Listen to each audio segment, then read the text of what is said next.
reality is we should be able to freely be who we are, and yet often we're not. We hold back. We have things that get in the way. When we don't question those things, then we often just go into autopilot and we create things in our lives that are often led by limitations. I am sharing this live with you with Kim Kessler.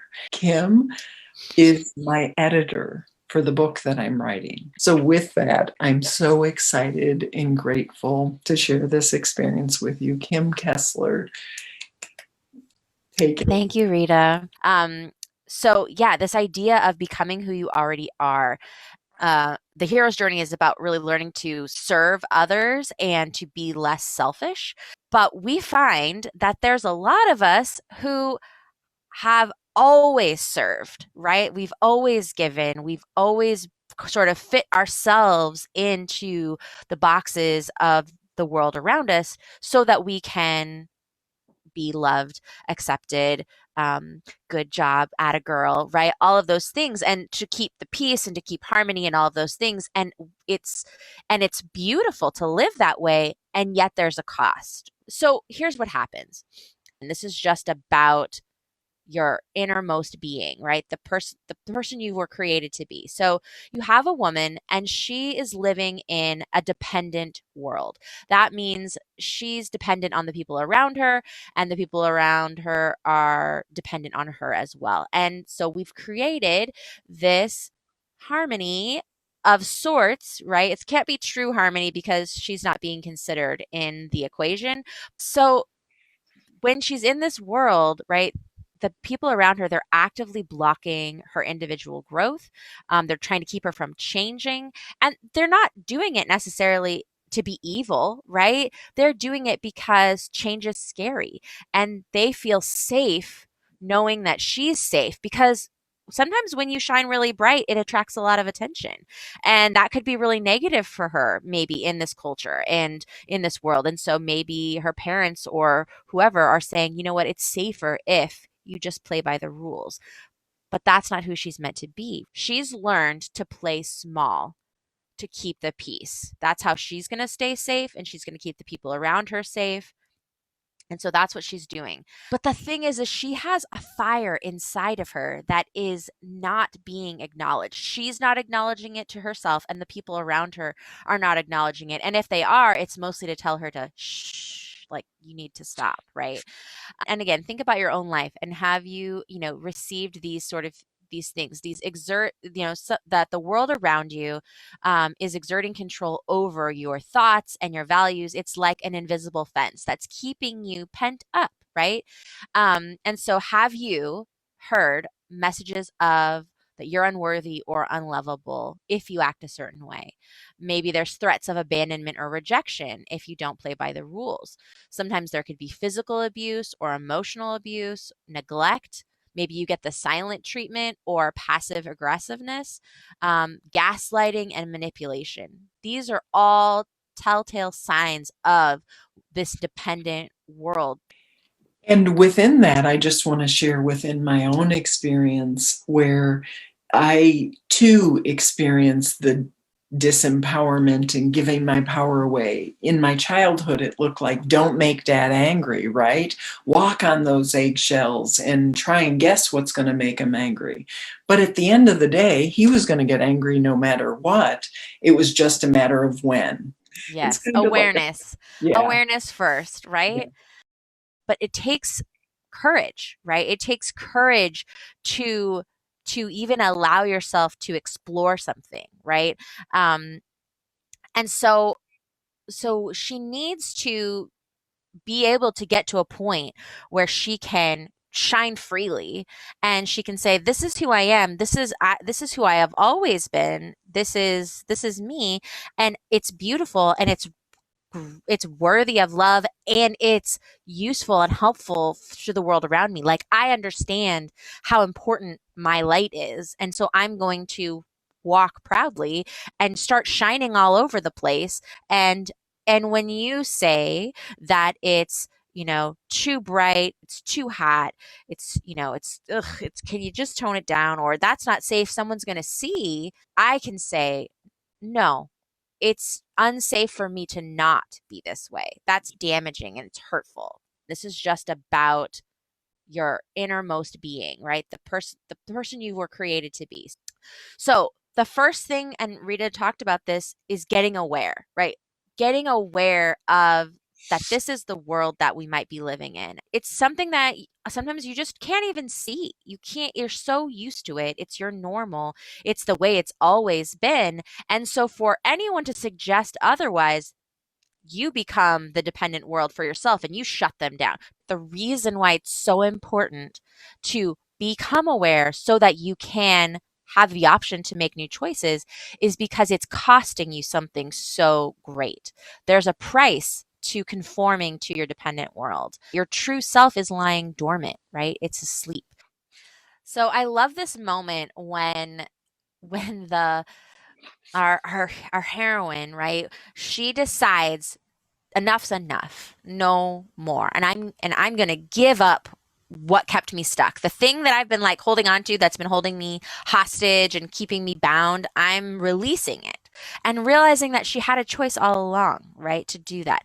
But part of the win is when we actually start making those changes and no longer adhere to those rules and conclusions that we came to that were never the truth of who we are. Then we're doing that reaching for becoming authentic. And when we become authentic and that becomes our normal, we do everything we can to reach for our normal. It's really about leaning into the blocks we don't even know we have. Mm-hmm. That's where we want to look at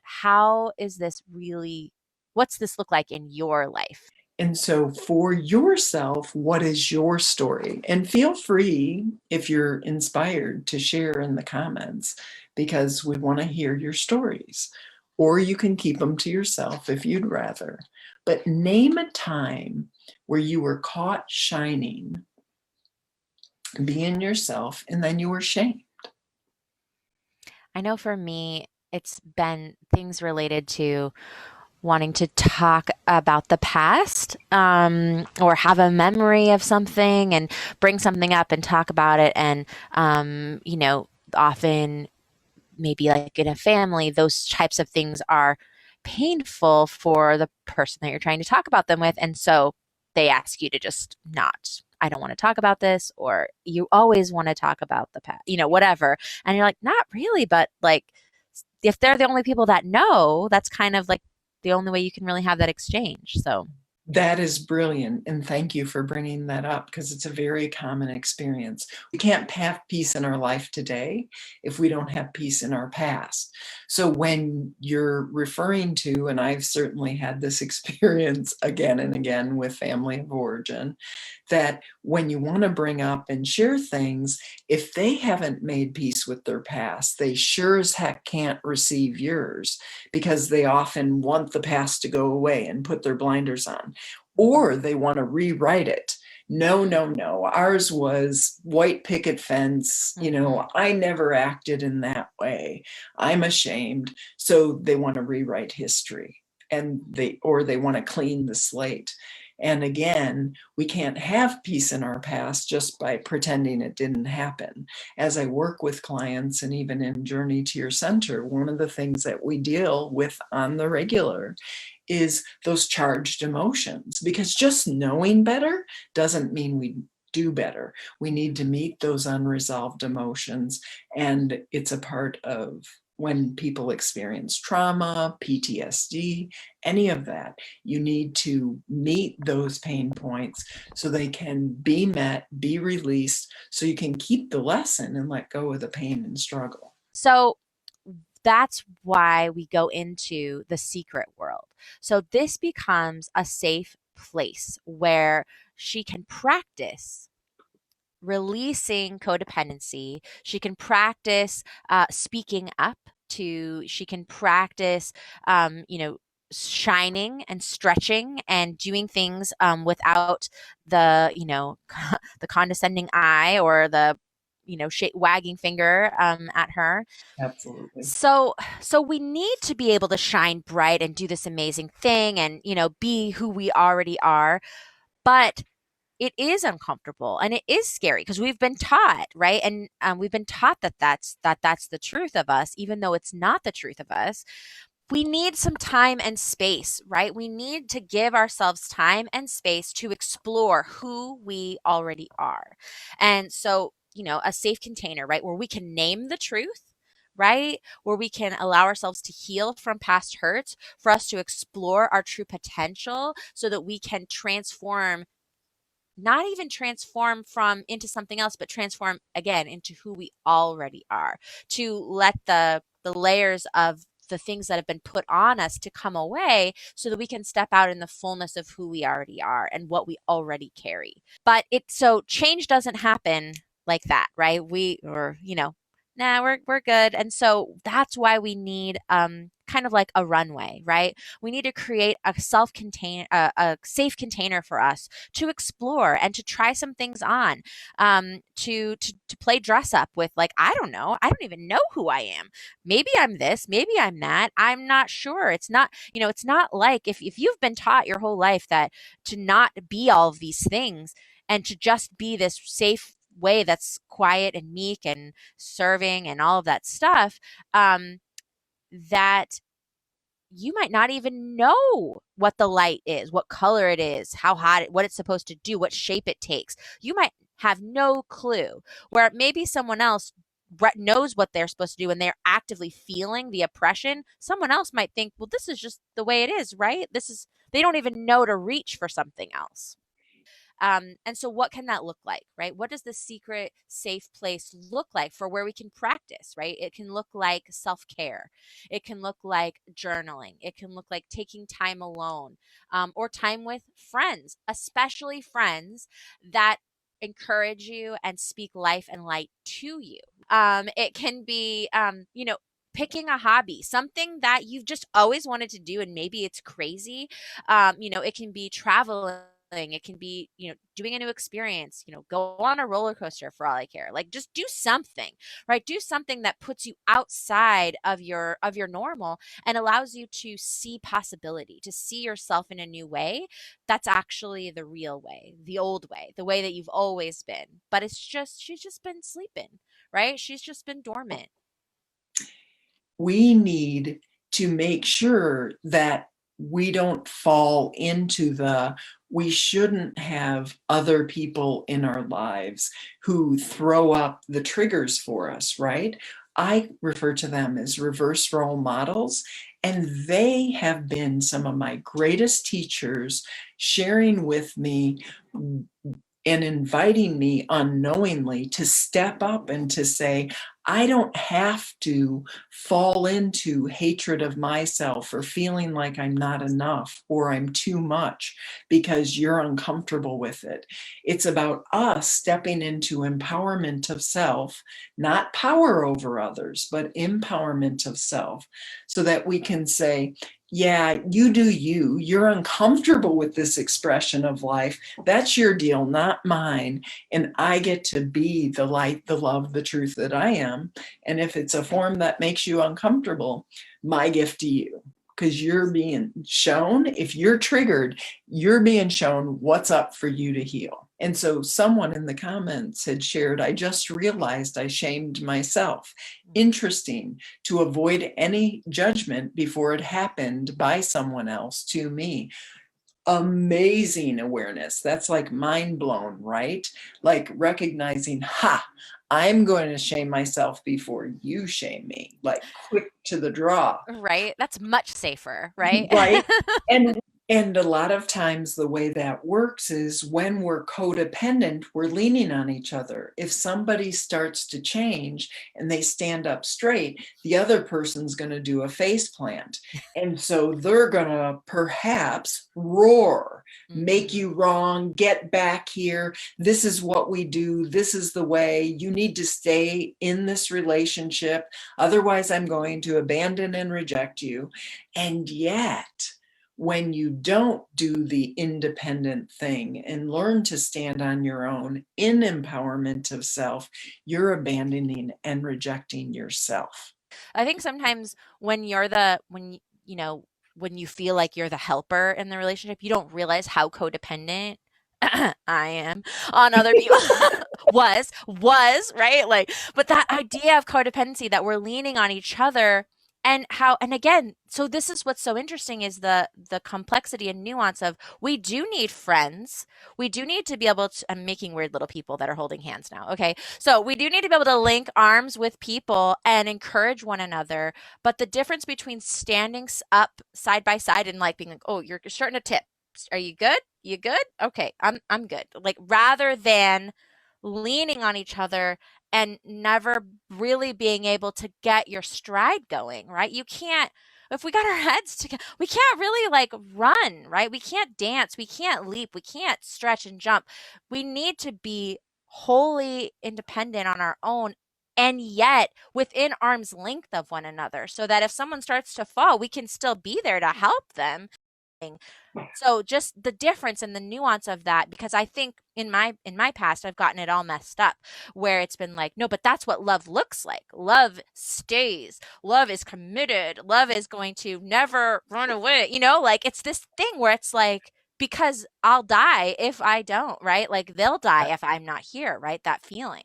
I loved the teeth clenching. Like, It's I love you hardcore. so much.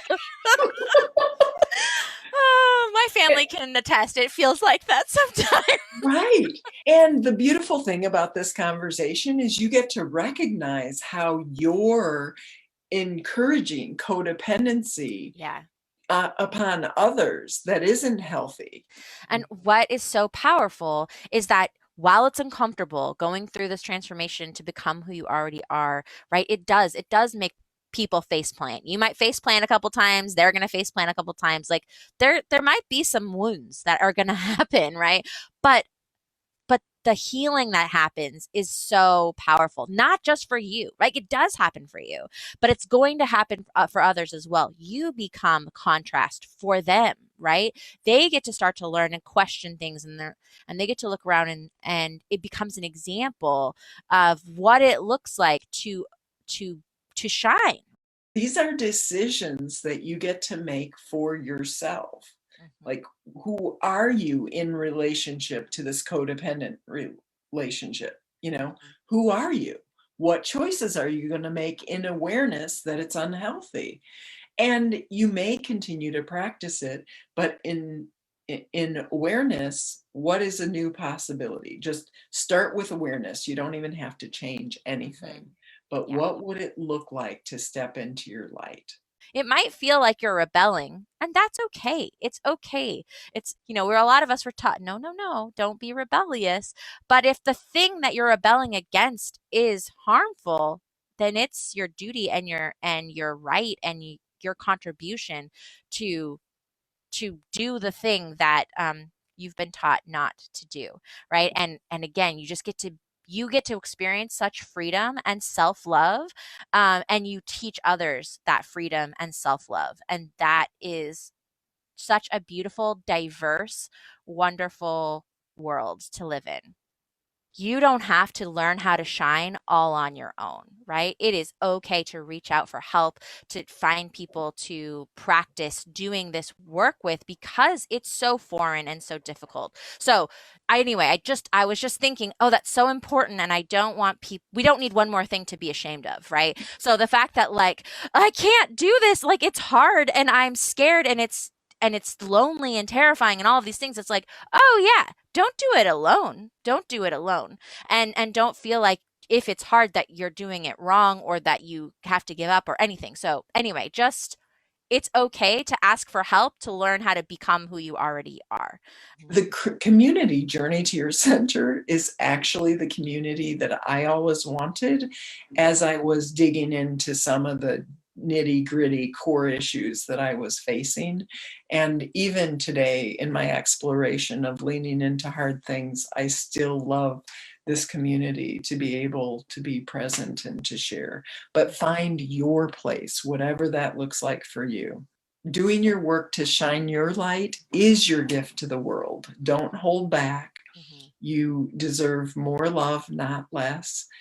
And this world is a better place when you show up being your authentic self.